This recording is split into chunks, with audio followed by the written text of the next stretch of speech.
कार्तिक मास की कथा 5वां अध्याय।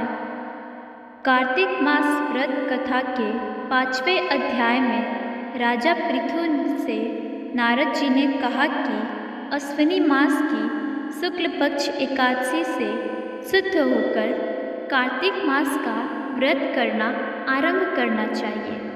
जल का पात्र लिए हुए गांव से बाहर पूर्व अथवा उत्तर दिशा में जाएं। यहाँ पढ़ें विस्तार से कार्तिक व्रत कथा का 5वां अध्याय। प्रभु मुझे सहारा है तेरा, जग के पालनहार। कार्तिक मास महात्म की कथा करो विस्तार। आप सभी को कार्तिक मास की बहुत बहुत शुभकामनाएं। आज कार्तिक मास कथा का दूसरा दिन है। आज हम आपके लिए लेकर आए हैं कार्तिक मास का दूसरा अध्याय, और इसी तरह आपको प्रतिदिन का अध्याय हमारे चैनल पर मिलते रहेंगे। लेकिन इससे पहले हमारे चैनल को सब्सक्राइब कर लें और बेल आइकन को भी प्रेस कर लें, जिससे आपको हमारे वीडियो की नोटिफिकेशंस मिलती रहे। तो चलिए सुनते हैं कार्तिक मास का 5वां अध्याय। राजा पृथु बोले, हे मुनि जी, आपने कार्तिक और माघ मास का विस्तृत फल कहा। अब इसके विधिवत स्नान की विधि, नियम और उद्यापन की विधि भी हमसे कहिए। नारद जी ने कहा कि आप भगवान विष्णु के अंश से उत्पन्न हुए हैं, अतएव यह बात आपको मालूम ही है। तथापि मैं यथोचित विधान आपसे कहता हूँ, उसे सावधान मन से सुनिए।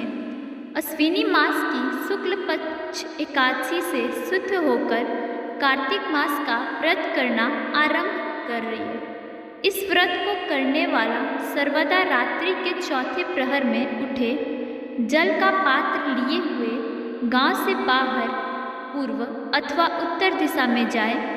हमेशा दिन में अथवा सायंकाल को कान पर जनेऊ चढ़ाकर, पृथ्वी पर तृण को बिछाकर, सिर को कपड़े से ढककर, फिर मुंह को यत्नपूर्वक बंद कर तथा थूक और श्वास को रोककर मूत्र का त्याग करें। रात्रि के समय में दक्षिण दिशा में मुख कर बैठे, मलमूत्र का त्याग करें। अपने लिंग को पकड़कर उठे तथा मृत्तिका से और जल से सावधानी से धोकर दुर्गंध को नष्ट करें। तब शौच क्रिया पूर्ण करें। एक बार लिंग में, 3 बार हाथ में, फिर शीश तथा हाथ में 2-2 बार, 5 बार गुदा में और 10 बार बाएं हाथ में। दोनों हाथों में 7 बार मिट्टी लगाकर अच्छी तरह जल से धोवे। यह शौच विधि गृहस्थों के लिए कही गई है। ब्रह्मचारियों को दूनी, वानप्रस्थ को तुगनी और सन्यासियों को चौगुनी अधिक शुद्धि करनी चाहिए। जो शुद्धि की विधि दिन में कही गई है, उससे आधी शुद्धि रात में होनी चाहिए। इससे भी आधी आतुर और इससे भी आधी विधि यात्री को करनी चाहिए। शौच कर्म से रहित मनुष्य को समस्त क्रियाएं निष्फल होती हैं। जो मनुष्य मुख शुद्धि यानी दातुन नहीं करता, उसके सब मंत्र निष्फल हो जाते हैं। अतएव दांत और जीभ को बलपूर्वक स्वच्छ करना चाहिए। हे वनस्पति, तू आयु, बल, कीर्ति, तेज, प्रभा, पशु, संपत्ति, ब्रह्म, ज्ञान, बुद्धि, विद्या हमको दे। यह मंत्र पढ़कर दातुन वृक्ष से ग्रहण करें। यह मंत्र कहकर दूध वाले वृक्ष से 12 अंगुल दातुन लेकर करें तथा श्राद्ध और व्रत के दिन ना करें। प्रतिपदा, अमावस्या, नवमी, छठ, रविवार, चंद्र तथा सूर्य के ग्रहण में दंत धावन कदापि न करें। कटीले पेड़, कपास, पीपल, रेड़ और निर्गंध वृक्षों को दातुन ना करें। तत्पश्चात फूल, माला, चंदन और पान इत्यादि पूजन सामग्री लेकर प्रसन्न मन हो भक्ति पूर्वक विष्णु भगवान अथवा शिव जी के मंदिर जाएं, वहाँ देवताओं को अर्घ्य, आचमनीय आदि वस्तुओं से अलग अलग पूजन कर, प्रार्थना तथा प्रणाम कर, नृत्य आदि मंगल कृत्य करें। फिर ताल, वेण, मृदंग आदि को बजावे, गावे और नर्तकों के साथ नाचे। फिर माला, चंदन, तंबालू दीपों से उन गायकों का भी पूजन करें जो गाने आए हों, क्योंकि देव स्थान में गाने वाले में साक्षात विष्णु भगवान की ही मूर्ति है। ये लोग सत्य युगादिकों में विष्णु भगवान को तपस्या योग और दान द्वारा प्रसन्न करते थे, किन कलयुग में अनुराग सहित भगवत गुणगान है भगवान को प्रसन्न करने के लिए प्रधान माना गया है।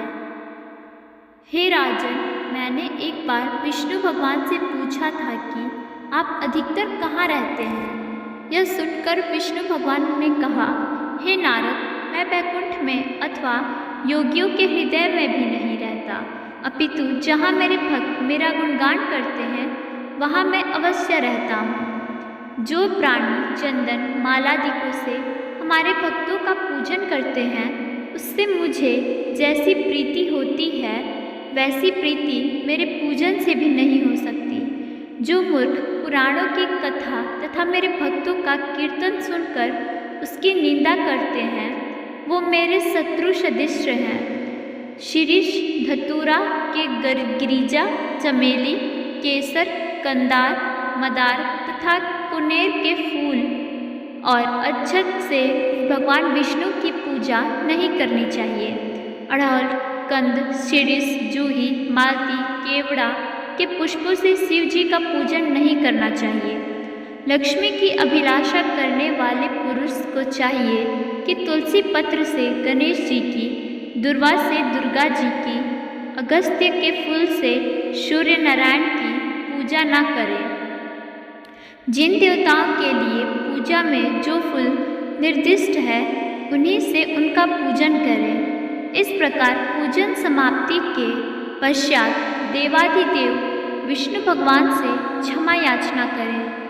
हे सुरेश्वर, हे देव, मेरे पास न मंत्र है और न क्रिया, भक्ति से भी मैं हीन हूँ। जो कुछ भी आपकी पूजा में मैंने की है, आप हमारी उस पूजा को पूर्ण करें। इतना करने के बाद परिक्रमा करके दंडवत प्रणाम कर पुनः क्षमा प्रार्थना करके गायन, कीर्तन आदि करना चाहिए। जो मनुष्य शिव और विष्णु भगवान की विधि पूर्वक कार्तिक मास की रात्रि में पूजा करते हैं, वे पवित्रात्मा होकर अपने पूर्व पुरुषों के साथ विष्णु लोक को जाते हैं।